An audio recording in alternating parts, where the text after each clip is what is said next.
મચાવી દારૂડિયો આપઘાત કરવા 5મા માળે ચડી ગયો। 1 કલાક સુધી સિવિલને બાનમાં લીધી। સિક્યોરિટીએ દારૂડિયાને પકડીને પોલીસને સોંપ્યો। આ સમગ્ર ઘટનાનો વિડીયો વાયરલ થયો છે।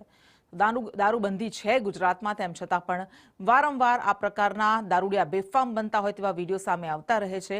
અહીંયા આ દારૂડિયાએ સિવિલ હોસ્પિટલને બાનમાં લીધી હતી। 5મા માળે આ નશાખોર પહોંચી ગયો હતો અને કૂદકો મારવાની ધમકી આપીને અહીંયા ધમાલ મચાવી હતી। સિવિલ હોસ્પિટલના સ્ટાફ હેરાન પરેશાન થઈ ગયા। 1 કલાક સુધી તેણે અવનવા ખેલ કર્યા હતા।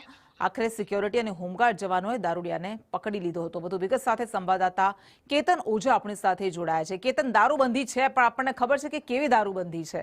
દરેક જગ્યાએ આવા દારૂડિયા, આવા નશાખોરો આવા ખેલ કરતા રહે છે। શું વધુ વિગત મળી રહી છે આ ઘટનાને લઈને?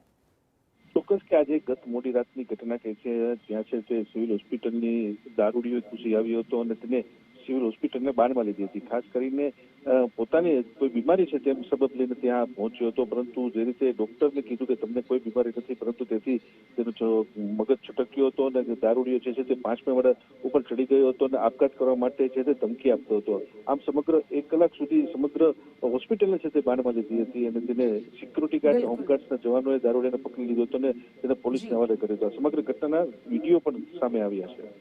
જી, આભાર।